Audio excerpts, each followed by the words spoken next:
ओम शांति। आज का प्रश्न है, अति इंद्रिय सुख में रहने वालों की निशानी क्या है? अति इंद्रिय सुख में रहने वालों की निशानी क्या है? 14 मई 1977 की अव्यक्तवाणी। अतीन्द्रिय सुख में रहने वालों की निशानी क्या है? क्या है? हल्के रहेंगे, डबल लाइट रहेंगे। संडे की अव्यक्तवाणी, हल्कापन, संकल्प हल्के, तुम्हारी वृत्ति, दृष्टि, तुम्हारा कार्य सब कुछ हल्का, तो हल्के रहेंगे और विपरीत परिस्थितियों में भी हल्के, साधारण, स्थिर, शक्तिशाली, खुश। अतीन्द्रिय सुख में, कम टू द पॉइंट, अति इंद्रिय सुख में रहने वाले बच्चों की निशानी क्या है? इंद्रियों से परे रहेंगे और उपराम रहेंगे और आकर्षण से मुक्त रहेंगे और न्यारे और प्यारे रहेंगे और शांत रहेंगे। और अति इंद्रिय सुख में रहने वाले बच्चों की निशानी क्या होगी? हमेशा बाबा की लव में लवलीन रहेंगे और कंबाइंड स्वरूप में रहेंगे। सारे ज्ञान के सारे उत्तर नहीं दे देने हैं। प्रश्न क्या है उसको सुनना है, उसी का उत्तर देना है। हाँ, इंद्रियों से संबंधित उत्तर दो। अति इंद्रिय सुख में रहने वालों की निशानी है इंद्रियों के आकर्षण में नहीं, इंद्रियों के प्रभाव में नहीं, इंद्रियों के रस में, क्या लवलीन रस में नहीं, इंद्रियों उनकी इंद्रियां शीतल हो जाएगी और इंद्रियों के राजा होंगे, इंद्रियों के स्वामी होंगे, इंद्रियों के अधिकारी होंगे और देह और देह के संबंधों से उपराम परे फंसेंगे नहीं और इंद्रिय साधनों के अधीन और नहीं, इंद्रिया वश में होगी, अधिकारी में आ गया वैसे हो। और इंद्रियों में स्टेबिलिटी होगी, स्थिरता होगी, चंचलता नहीं होगी। इंद्रिय यहां वहां नहीं दौड़ेगी, ये देखूं, वो सुनूं, ये बोलूं, ये हाथ लगाऊं। इंद्रिया सहयोगी होगी, उनके ऑर्डर प्रमाण चलेगी। इंद्रियों के अधीन नहीं हो जाएंगे, परवश वशीभूत नहीं होंगे। और अतीन्द्रिय सुख में रहने वाली आत्माओं की निशानी इंद्रिया शीतल हो जाएगी। शीतल द्वारा ठीक शब्द है। इंद्रियों को खुद मालिक बनकर इंद्रियों का प्रयोग करेंगे और खुद जितेंद्रिय है, दूसरों को जितेंद्रिय बनाएंगे। और संतोष भाई, अतीन्द्रिय सुख में रहने वाली आत्माओं की निशानी संतोष्ट, माया जीत। जो इंद्रिय जीत है वो माया जीत है। जिसने इंद्रियों को जीता उसने माया को भी जीता, क्योंकि विकारों के आने का महाद्वार, प्रवेश द्वार, इंडिया गेट कौन सा है? राजधानी से प्रवेश करती है, भपके के साथ, अपने पूरे गाजे बाजे के साथ, अपने सारे साथियों के साथ। अतीन्द्रिय सुख में रहने वाली आत्माओं की निशानी प्रकाश भाई। हाँ, बीमारियों में भी दुखी नहीं होगा। हाय मेरा पेट, हाय मेरा दिमाग, हाय मेरा सिर, कमर, घुटने, दर्द ही दर्द। और इंद्रधनुष जैसा जीवन होगा। वाह, सप्तरंगी जीवन, दिव्य गुणों से ओतप्रोत जीवन। और उसकी वाइब्रेशंस पीसफुल होंगे, जिसकी इंद्रिय शांत होगी उसके। और यहाँ के रसों से मुक्त होंगे, फिर किस रसों में, ये तो बता दिया। इंद्रियों से संबंधित बातें, अब अतीन्द्रियों से संबंधित बातें बतानी है। ये हो गया नेगेटिव साइड। एक पॉजिटिव साइड है, अतीन्द्रिय सुख में रहने वाली आत्माओं की निशान, वो भी इधर इधर का ही है, इधर वाली बात है। सुखों का अनुभव करेंगे, कौन से अलौकिक सुखों का अनुभव, मौजों के युग में जिएंगे। माई kingdom is not of this world, Jesus कहता है माई kingdom is not of this world. ये जो तुम्हारा लोक है, ये जो तुम्हारा देश है, मेरी दुनिया इस दुनिया की, ये दुनिया नहीं है। मेरी कोई और दुनिया है, कोई और लोक है, वो अतीन्द्रिय सुख का लोक है। ये जो इंद्रियों के लोक है, यहाँ के जो लोग हैं वो दूसरे हैं। हम किसी और लोक, अल्लाह लोक, हम किसी और जगत के हैं। हम कोई और प्राणी है, हमारी प्रजाति ही कुछ और है। हाँ? किसी और ग्रह से आए हैं, हम दूसरे ग्रह पर रहते हैं, अतीन्द्रिय सुख रूपी ग्रह में रहते हैं। तो बाबा ने क्या कहा उसके पहले, हिंदी के महाकवि एक हुए कवि सुमित्रानंद पंत,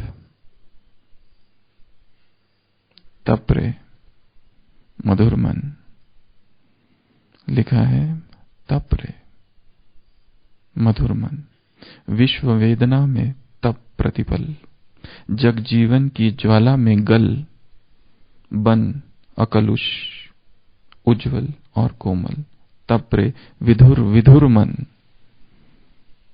विधुर किसको कहा जाता है? जिसकी पत्नी मर गई। यहाँ विधुर का अर्थ है जो एकांकी है, जो अकेला है, जिसका कोई नहीं, जो अकेला रह रहा है। विश्व वेदना में तप प्रतिपल, जगजीवन की ज्वाला में गल, बन अकलुष, कोई कलंक नहीं, कोई कलुषित नहीं, ऐसा पवित्र, हे मन ऐसा पवित्र बन, उज्जवल और कोमल, ऐसा प्रकाशवान, ऐसा कोमल बन, तप रे विधुर विधुर मन, अपने सजल स्वर्ण से पावन, अपने सजल स्वर्ण से पावन रच, जीवन की पूर्ति पूर्णतम, स्थापित कर जग अपनापन, ढल रे आतुर मन। हे मन ढल जा, अब तू शांत हो जा। क्या करना है तुझे? अपने स्वजल स्वर्ण से, सजल का यहां अर्थ है चमकदार, स्वर्ण से पावन रच, जीवन की पूर्ति पूर्णतम, जीवन की जो पूर्णता है उसको तुमको रचना है। पूर्णतम, पूर्णतम रूप से पूर्ति को रचना है, जीवन की संपूर्ति को। स्थापित कर जग अपनापन, सारा जग मेरा है, इस अपनेपन को स्थापित कर। उसके लिए ढल रे आतुर मन, तेरी मधुर मुक्ति ही बंधन, गंधहीन तू गंध युक्त बन, निज अरूप से भर, स्वरूप मन मूर्तिमान बन निर्धन, गल रे गल निष्ठुर मन।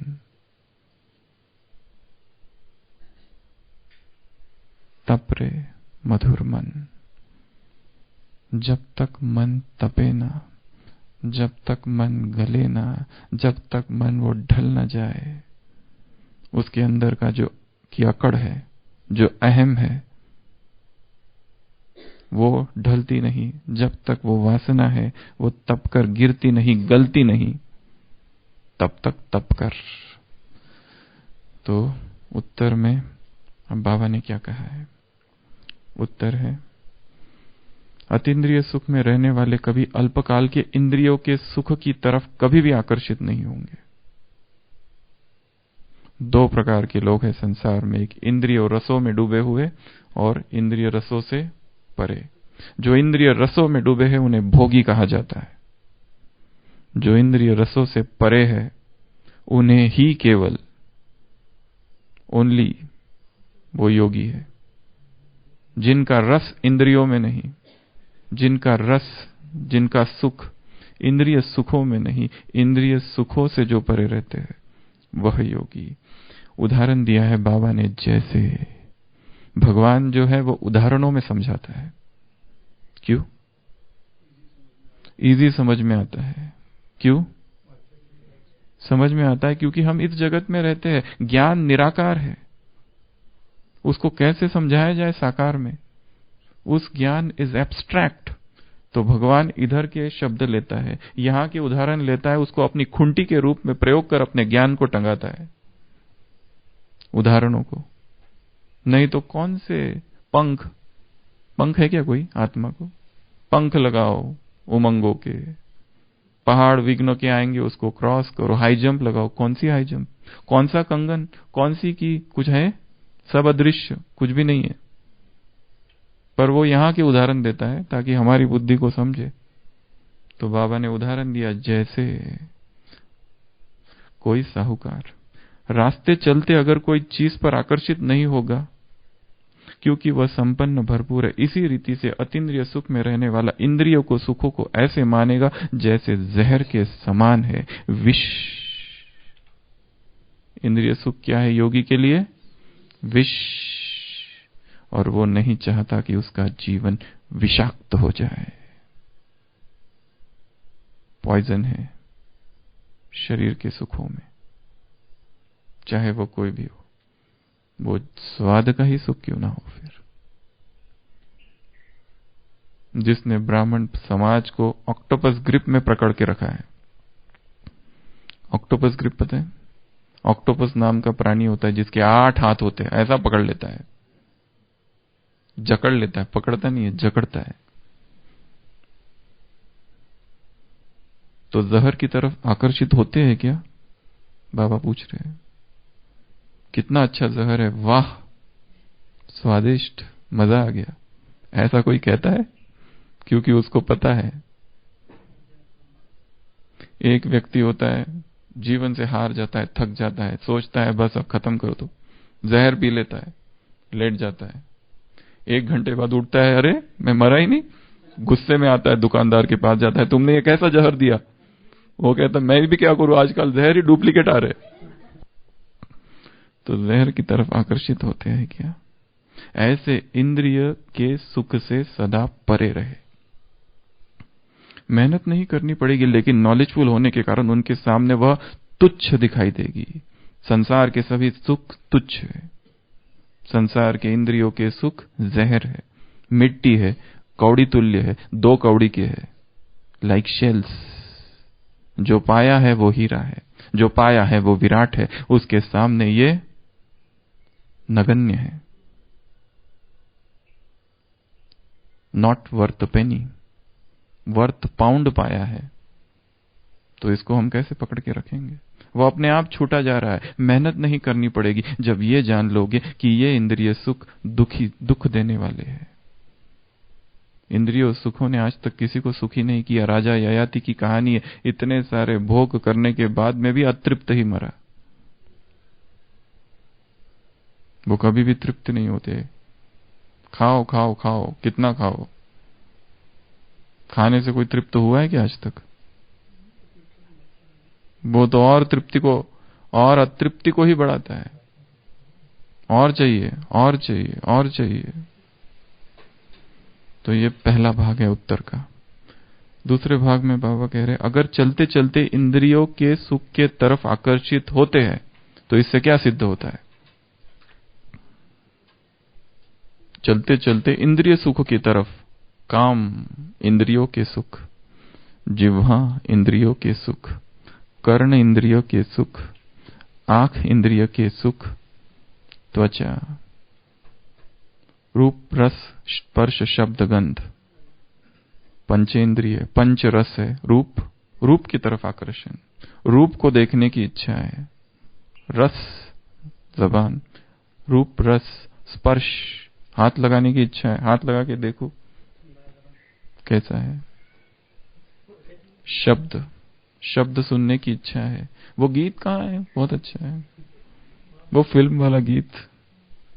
एक भाई था सेंटर पर, तो बहन जी पुराने फिल्मों के गीत लगाती थी। वो कहता था ये बिल्कुल मत लगाओ, मुझे अपने वो फिल्मी दुनिया की जीवन याद आता है, मैं सिनेमा हॉल में बैठा हूं और वो देख रहा हूं, ये मत लगाया करो आप। जो भी गीत लगाते हो ना, मुझे उस दुनिया की याद आ जाती है। तो रस, रूप, स्पर्श, शब्द, गंध। गंध,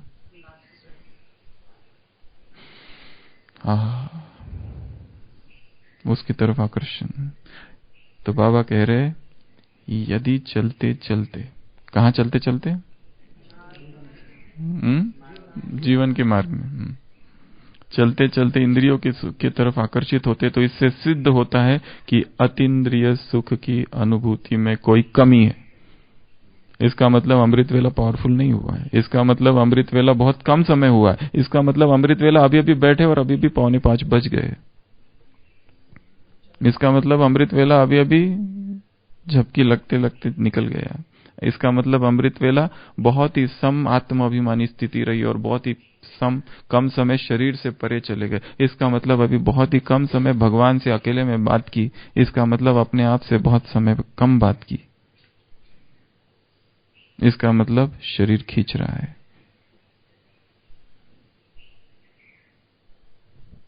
इच्छा है लेकिन प्राप्ति नहीं। जिज्ञासु हूं है, बच्चा नहीं।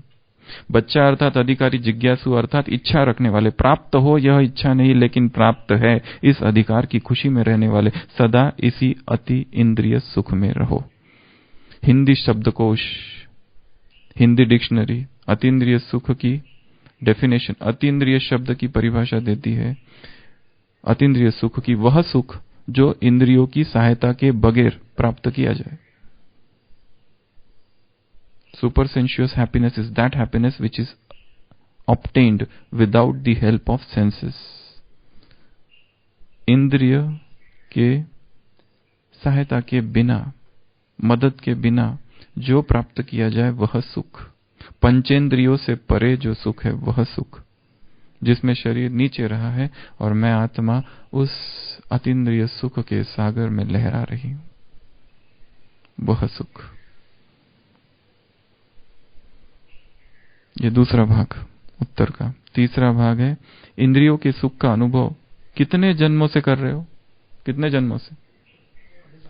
63 आदि तब से कर रहे हो, शुरू से ही कर रहे हो। इंद्रिय सुख, देवताओं ने क्या किया? इंद्रिय सुख। वहीं से गड़बड़। रावण की प्रवेशता कहां से है वो बताओ। रावण ने कब प्रवेश किया?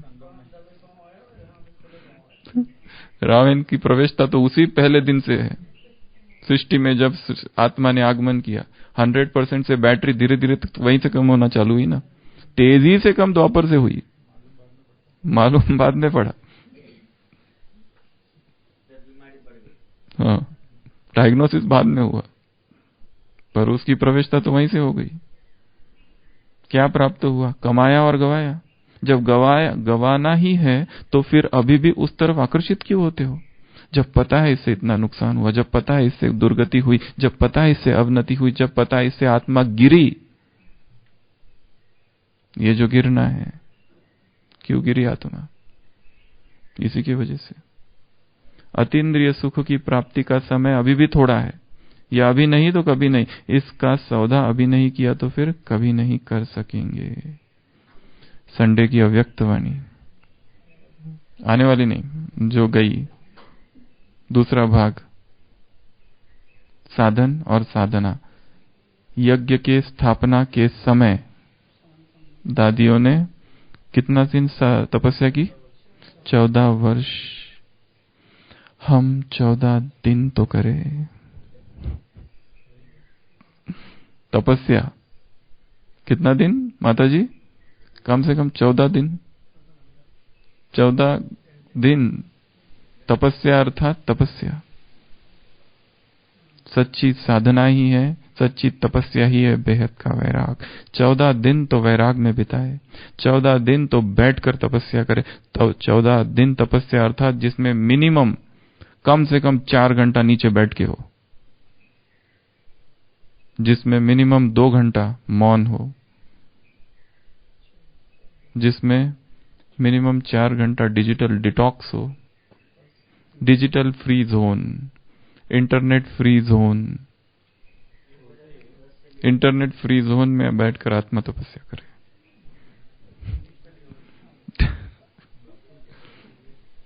कम से कम 11 दिन का।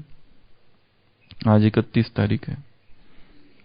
14 दिन का प्रोग्राम बनाना है हर एक को। 14 नहीं, वो तो है, वो तब आज का बता रहे हैं। कल से बनाओ 1 तारीख से 14 तारीख तक, या तो और फिर स्वतंत्रता दिवस मनाएंगे 14 दिन की तपस्या के बाद। एक शराब पीने वाला व्यक्ति होता है, उसको शराब छोड़नी होती है, तो सोचता है कि मैं रोज शराब पीता हूं, ऐसा दृढ़ संकल्प करता है, पावरफुल, कहीं से कोई क्लास सुन ली होगी, तो पावरफुल संकल्प करता है कि अभी कुछ भी हो जाए, और उसमें वो सोचता है कि जब आप संकल्प करो और वो ठीक होता है तो फिर अपने आप की थोड़ी शाबाशी भी देनी चाहिए। तो वो कहता है वो जो शराब खाना है उसके सामने से गुजरूंगा पर उधर देखूंगा भी नहीं, पर गुजर के दिखाऊंगा, ऐसी हिम्मत। ऐसा नहीं मैं डरपोक थोड़ी ना हूं, पलायनवादी भाग जाऊं, शराब है चलो भागो, वो नहीं, उसके सामने से आंख मिलाते हुए जाऊंगा। तो वो शराब खाना होता है, मैं खाना, उसके पास से गुजरता है और पूरा क्रॉस कर जाता है। इतनी खुशी होती है उसको कि आखिर मैंने वो कर दिया जो आज तक नहीं किया। मेरे जैसा महारथी कोई और है? कोई नहीं है। फिर वो ये भी सुनता है कि जब ऐसी कोई प्रतिज्ञा ठीक कर लेते हो तो अपने आप को थोड़ा इनाम भी देना चाहिए, सेल्फ रिवॉर्डिंग। तो वो कहता है आज मैं अपने आप को रिवॉर्ड देता हूं, एक तो आज ले ही लूंगा। इनाम भी तो देना चाहिए खुद को। इसको कहा जाता है सेल्फ रिवॉर्ड। जब कोई प्रतिज्ञा पूरी होती है तो खुद को शाबाशी देनी होती है, पैट योर बैक।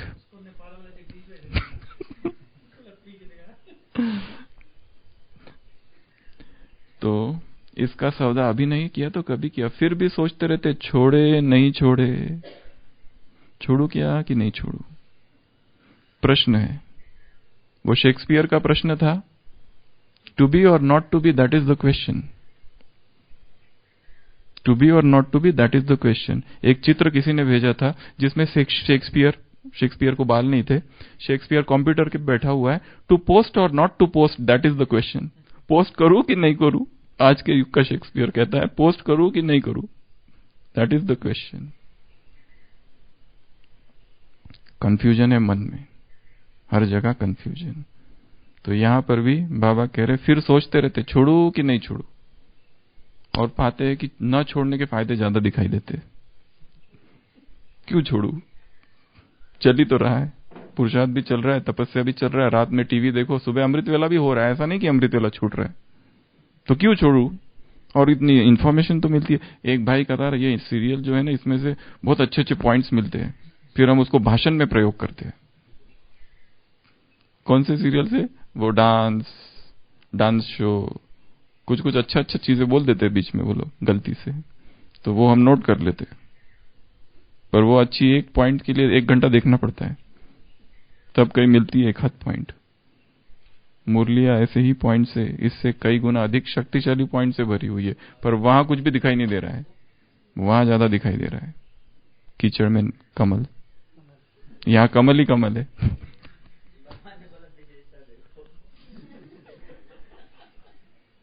पर 1 घंटा लगा रहे, उसे एक कोई इधर उधर का महावाक्य मिल जाए तो सोचते रहते छोड़ू कि नहीं छोड़ू। जीवन में confusion, to be or not to B. वो जो शेक्सपियर का हैमलेट था, वो हर एक व्यक्ति है। महाराष्ट्र का एक लेखक और कवि कुसुमाग्रज ने इसका ट्रांसलेट किया है, जगाव की मराव हा एक सवाल है। To be or not to be, this is the confusion. उस कवि ने लिखा है, अपने अनुवाद बहुत सारे इंग्लिश की किताबों को मराठी में ट्रांसलेट कर दिया। उन्होंने लिखा ये ट्रांसलेशन नहीं है, ये अनुवाद नहीं है, भावानुवाद है। नया शब्द, भावानुवाद। ये अनुवाद नहीं है, ट्रांसलेशन नहीं है। मैं जो कर रहा हूं, मैं भाव को पकड़ रहा हूं। वो ऑथिलो, वो हैमलेट, वो उसने क्या सोचा और क्या कहा। तो मनुष्य के मन की स्थिति ऐसी ही है। कैसी? छोड़ू कि नहीं छोड़ू, करूं कि नहीं करूं, टीवी देखूं कि नहीं देखूं, पोस्ट करूं कि नहीं करूं, मैसेज करूं कि नहीं करूं, टेक्स्ट टाइप करूं कि नहीं करूं, रिप्लाई करूं कि नहीं करूं। फोन उठाऊं कि नहीं उठाऊं, बात करूं कि नहीं करूं, सो जाऊं अमृत वेले के बाद या नहीं सोऊं। हर जगह कंफ्यूजन है। हाँ, कौन सी? दो द्वंदी, दो दुरंगी। योग में वो हमारे हाथ में ही नहीं है, सोऊं नहीं सोऊं योग में, वो अपने आप ही हो रहा है। तो हर जगह पर कंफ्यूजन है। शाम के समय योग में जाऊं या कुछ कहीं घूमने फिरने चले जाऊं, चिंतन करूं मुरली आज की सुबह की ये चल रही है, बाप कह रहे हैं बच्चे तुम्हें बाप को, आशीष भाई आज की मुरली बाप को सारा समाचार सुनाओ, थ्रू ब्रह्मा, ब्रह्मा द्वारा बाप को सारा समाचार सुनाओ। मुरली की सेकंड लाइन है, मीठे बच्चे की सेकंड लाइन। गंगे दादी ने एक बार बाबा को कुछ बात शायद बताई नहीं होगी और वहां से खत लिखा यूपी से। बाबा ने यहां से उत्तर दिया था कि बच्ची को वो कौन सी बात है पता नहीं, बतानी चाहिए थी वो बात, वो जो बात थी बाबा को नहीं बताई या शायद ऐसा कुछ होगा। और बाबा ने एक बात लिखी, पता नहीं किस पतित के हाथ का खाया होगा उस समय ना मालूम किस पतित के हाथ का खाया था उस समय, जिस समय ये सूझा। बाप कहते हैं छोड़ो तो छूटे, कहते हैं छूटता नहीं है, पकड़ा खुद है, और कहते हो छूटता नहीं है। छोड़ो तो छूटे वाली मुरली थी निखिलेश भाई, 3 प्रकार के पंछी। कंधे पे नहीं, सामने वाला, सामने 3 इधर 3। एक तो भोले, दूसरे चतुर, और तीसरे जिसको पता ही नहीं, अनजान। पहले जो है वो भोले है, उनको पता ही नहीं है हम नहीं। जो चतुर है वो कहते हैं उड़ाओ उड़ाओ उड़ाओ, छुड़ाओ छुड़ाओ छुड़ाओ, पर पकड़ के खुद है। भोले है, भोले क्या करते हैं? उड़ना है। और अनजान वाले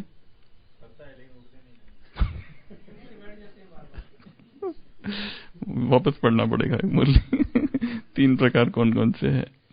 तो छोड़ो तो छूटे, पकड़ा खुद है और कहते हो छूटता नहीं, रचता तो आप हो ना, बार बार ठोकर मत खाओ। ये लिख के रखना है वाक्य अपनी डायरी पर, अपनी किताब में, अपने शीशे जहां रोज देखते हैं ना, आईना, बाथरूम में, शीशे में, हर जगह। कौन सा क्या लिख के रखना है? बाबा की महावाक्य है, बार बार। कितनी बार? कई बार। ठोकर मत खाओ। सबसे बड़ी ठोकर है इंद्रिय सुख, सेंस ग्रेटिफिकेशन। तो इस ठोकर से बचना है। गीता में भी लिखा हुआ है, यही संस्पर्शजा भोजा दुख योनेन एवते। इंद्रिय सुख से जो भी सुख प्राप्त होते हैं, touch born happiness is conducive to pain. जो भी टच से उत्पन्न होगा सुख, इंद्रिय इंद्रिय को स्पर्श करेगी या इंद्रिय वस्तु को स्पर्श करेगी, इस संपर्क से जो सुख मिलेगा वो अंततः दुख बनेगा। जो भी सुख इंद्रिय से प्राप्त होगा वो अंततः दुख बनेगा। तो इसलिए क्या क्या बातें सुनी? 3 बातें थी यहां पर। सबसे पहला प्रश्न है कि अतीन्द्रिय सुख में रहने वालों की निशानी क्या है? तो वो आकर्षित नहीं होंगे, इंद्रिय सुख से परे रहेंगे। इंद्रिय सुख को क्या समझेंगे? जहर। कल बाबा ने कौन सी प्रतिज्ञा कराई थी आशीष भाई? चिमन भाई जी, कल बाबा ने प्रतिज्ञा कराई थी कौन सी? जब तक हमारा, और उदाहरण किसका दिया? क्या जब तक बाल नहीं बनाएंगी? कब तक? जब तक दुर्योधन की छाती का लहू नहीं इसको लगाती। दुशासन की छाती का लहू, हाँ उससे बाई जब तक उसको नहीं लगाऊंगी तब तक बाल नहीं धुलाई करूंगा। जब तक धनानंद को मिट्टी में नहीं मिला दूंगा तब तक ये शिखा नहीं लगाऊंगा। चाणक्य। जब तक चित्तौड़ को अपना स्वराज्य नहीं दिला दूंगा तब तक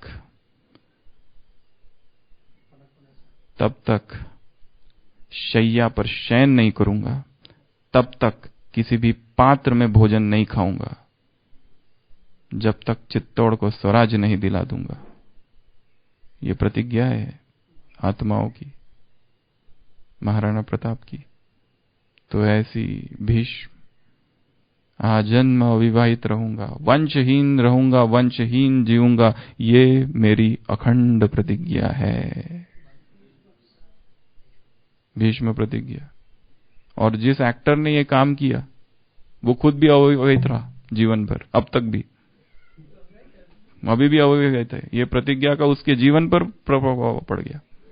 एक्टर तो था, भीष्म का पार्ट किया, पर भीष्म का पार्ट करते करते वो किरदार उसके अंदर इतना घुस गया कि उसने जीवन में ही प्रतिज्ञा कर ली कि आज तक भी अविवाहित है, 50 के ऊपर उम्र है। तो ऐसी भीष्म प्रतिज्ञा, ऐसी द्रौपदी की हुई प्रतिज्ञा, ऐसी बाबा ने जो कल प्रतिज्ञा किया, चाहे कुछ भी हो जाए, जब तक स्वराज्य नहीं मिलेगा चैन से नहीं सोएंगे, जब तक विष पीना बंद नहीं कर देंगे, ऐसी प्रतिज्ञा। तो यहां बाबा कह रहे हैं, पहली बात, इंद्रिय सुख क्या है? जहर, विष, पॉइजन, रिजेक्ट, त्यज दो उसको। दूसरी बात बताई कि अगर आकर्षण हो रहा है, इसका मतलब अतीन्द्रिय सुख कम है, इसका मतलब योग का चार्ट कम है, इसका मतलब अभी भी ज्वाला नहीं बनी है, इसकी मतलब अग्नि नहीं बनी है। कल कहा था मुरली में बाबा ने, ये अग्नि यहां जलाओ तो वहां की जो अग्नि है भ्रष्टाचार और अत्याचार की, उसको ये खत्म करेगी और दूसरा काम करेगी, जो परमात्मा संदेश है वो तुम फैला सकोगे, आत्माओं को शीतलता का अनुभव कराओगे। तो हमारा योग क्या बन जाए निखिलेश भाई? आग। कैसी आग? धधकती आग। दिखाई देना चाहिए आग आ रही है चलती फिरती। आप आए तो लोगों को गर्मी हो जाए, वो अपना कंबल और ये सब बाहर कर दे। गर्मी कहां से हो रही है? पसीना आ जाए पूरा। तिब्बत में हीट योगा करते हैं लोग। हीट योगा में बर्फ में बैठना और अपने शरीर में ऐसे संकल्प क्रिएट करना कि पसीना आ जाए, बर्फ पे बैठकर हीट योगा। लोग उनका जांच करने गए तो ये ढोंग तो नहीं कर रहे, झोल तो नहीं है कुछ? तो ऐसी तपस्या, संकल्पों में इतना बल है कि बर्फ पे बैठा है व्यक्ति, परंतु पसीना आ रहा है उसको। और फिर उनका नियम है कि जो कपड़े पहन के है, जिसके कपड़े जितने ज्यादा भीगेंगे वो पहला नंबर पसीने से, उसके आधार पर नंबर दिए जाएंगे। ठंड का मौसम है, माइनस में टेम्परेचर चल रहा है, बर्फ पे बैठे हुए और संकल्पों से पसीना लाओ, और पसीनों से जिसके कपड़े जितने ज्यादा भीगेंगे वो नंबर 1 योगी। हीट योगा। तो दूसरी बात बाबा ने कहा, अगर इंद्रिय सुख खींच रहे, अगर चलते चलते चल ही रहे, मतलब अभी तक चलते चलते यदि वो खींचे, तो समझ लेना क्या? अतीन्द्रिय सुख कम है। समझ लेना अभी परमात्मा प्रेम से इतना भरा नहीं है। समझ लेना अभी योग का चार्ट बहुत कम है। समझ लेना अभी अमृत वेला ढीला ढाला चल रहा है, पावरफुल नहीं चल रहा है। अभी तक अमृत वेले को इतना इंपॉर्टेंस दिया नहीं है। अमृत वेले को इंपॉर्टेंस नहीं है और दिन भर प्रश्न पूछते रहते, संपूर्ण कैसे बने, समस्या को कैसे सॉल्व करे, घर में ये परिस्थिति है, सेवा केंद्र पर ये हो रहा है, ये भाई ये करता है, ये बहन ये करती है। 1000 प्रश्न जिनके कोई उत्तर नहीं है। उत्तर एक ही है, अमृत वेला। किसी से कुछ भी पूछने की जरूरत नहीं है, सीरीज बंद। एक ही उत्तर है, अमृत वेला। अमृत वेला बैठो 2 बजे, पूछो उससे जो सकल जगत का स्वामी है, जो ज्ञान का सागर है। अगर वो नहीं बता पाएगा, क्या ये टिमटिमाते दीपक बताएंगे? महासूर्य प्रकट हुआ है ज्ञान का, उसके पास उत्तर है सारे प्रश्नों के। उसको छोड़कर भाई जी घर में ये है, घर में वो है, ये करे वो करे, क्या करे क्या करे क्या करे, हे करावे किते करावे किते करावे किते करावे किते करावे किते करावे किते, ये करूं या वो करूं या वो करूं या वो करूं या वो करूं या वो करूं या वो। कविता है ऐसी एक। तीसरी बात बताई, कितने जन्म जन्म से इंद्रिय सुख तृप्त नहीं हुई क्या आत्मा अब तक? इंद्रिय सुख भोग ही रहे, भोग ही रहे, भोग ही रहे। कमाया गवाया, अब जो जो गवाया उसका चिंतन करो, क्या क्या नुकसान हुआ उसका चिंतन करो। ये सौदा अभी नहीं किया तो फिर कभी नहीं होगा। छोड़ो तो छूटे। छोड़ने के लिए क्या चाहिए? संकल्प। अभी करना है, अभी छोड़ना है, राइट नाउ। अभी संकल्प करो और मुक्त हो जाओ। ओम शांति।